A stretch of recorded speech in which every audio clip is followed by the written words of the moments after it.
everyone! For today's video, ang ituturo ko sa inyo is paano gumawa ng cartoon portrait using PicsArt. Like this one. So let's start. Choose natin yung PicsArt. Then at PicsArt, click Add. Choose the background. Color background is white.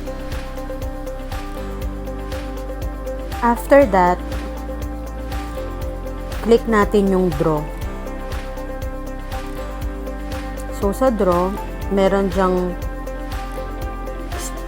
mga shapes. Click natin yung pentagon. Then click fill. After that, click natin yung color. Choose natin yung orange or may pagka-yellow. Then mag-drawing na tayo. So dyan, nagdo-drawing lang tayo. Then i-adjust lang natin yung size ng ating pentagon. After that, let's go to add photo. Then choose natin kung ano yung ilalagay natin na picture. After deciding and choosing the photo,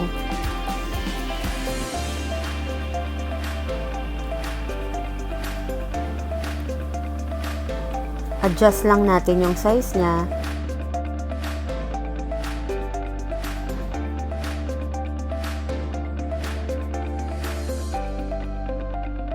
After adjusting, click cut out. Then choose natin yung tao na icon.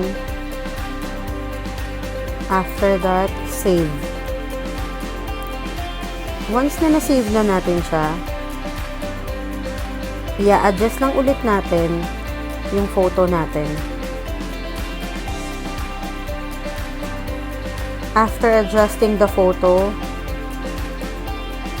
click natin yung erase button.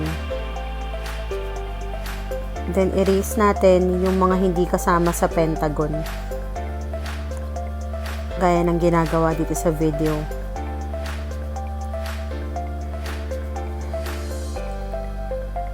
Once na erase na natin yung mga pictures na hindi kasama sa pentagon,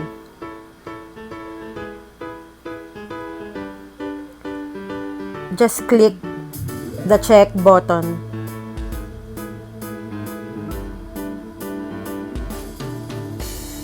After that,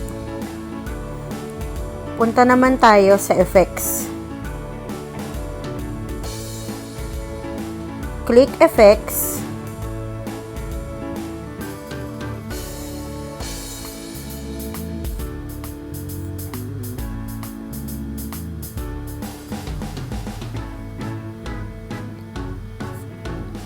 Then, piliin lang natin artistic, then oil painting or oil paint.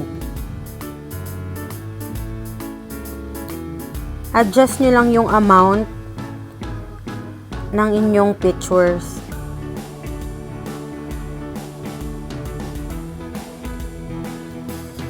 After that, punta tayo ulit sa draw. Then, click ulit natin yung shape. Then choose pentagon again. But this time, click stroke.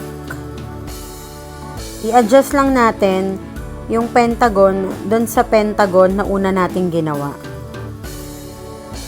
Then after adjusting, just click erase para mabura natin yung mga ibang lines na nasa face or nasa katawan. After that, click again the effects.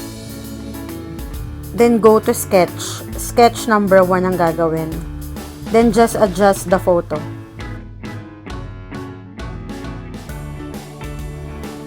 After that, just click apply. Then next. Then save your photo. That's it, guys. Thank you so much for watching.